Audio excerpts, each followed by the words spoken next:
Hey, it's Cade, and this is my PowerPoint on Watershed Consciousness. Alright, so I'm going to go over a little overview. A watershed, is just where water from the land sort of drains out and into like a river or a stream, um, like that, or from another body of water into another body of water. Um, and with the reading, throughout the reading, a few times they go over,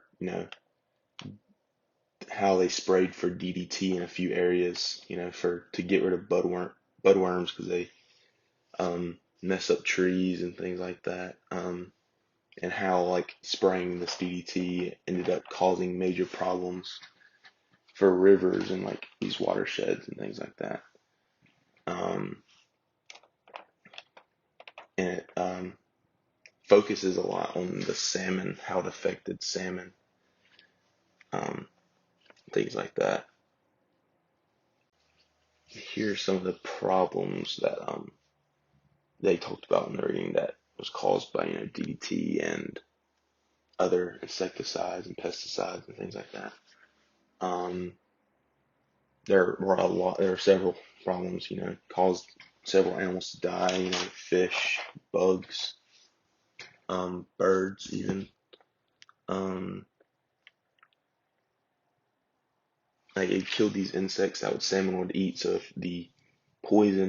if them getting poisoned didn't kill them, there was nothing for them to eat. So it didn't only poison them, it also got rid of their source of food.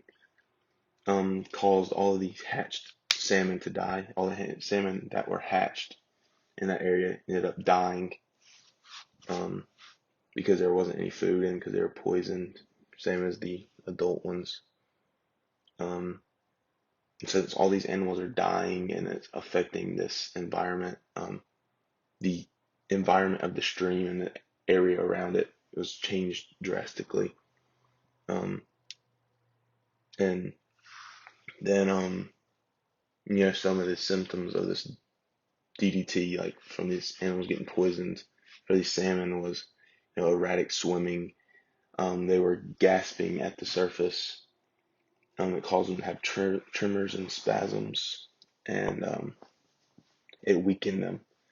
So like sometimes they would just be floating with the stream instead of swimming. Um, and then it was also found out that DDT, if it didn't kill them, it would cause blindness in them, in these fish. Um, and it also would create an oil film on the surface of the water. Okay, now we're going to be talking about some of the sort of after effects of, these examples they gave about DBT, and then they also gave several more examples of later on in the reading about different areas and different pesticides and insecticides that also cause problems for areas. For the DDT, the spraying, it didn't really work the first time, it didn't get rid of them. So they had to do it a few more times for it to be at least decently effective. And still then, it still didn't work very well. Like they just came back. But Canada, they did start using, a smaller percentage of DDT. Um, but, to help prevent some of the problems. But obviously that's not going to stop them completely. Um,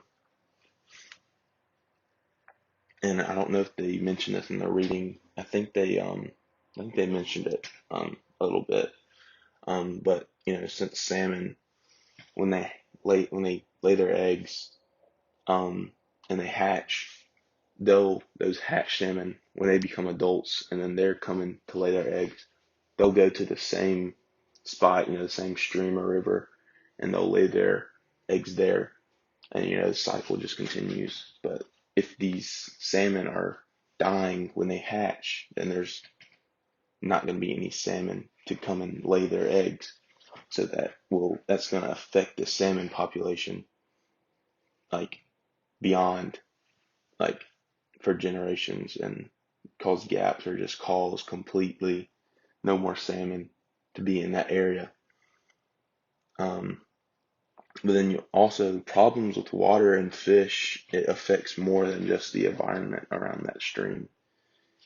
Like people fish, you can't eat any more of that salmon in the area, so it causes, problems for fisheries and things that rely on these fish for money, and it affects the economy.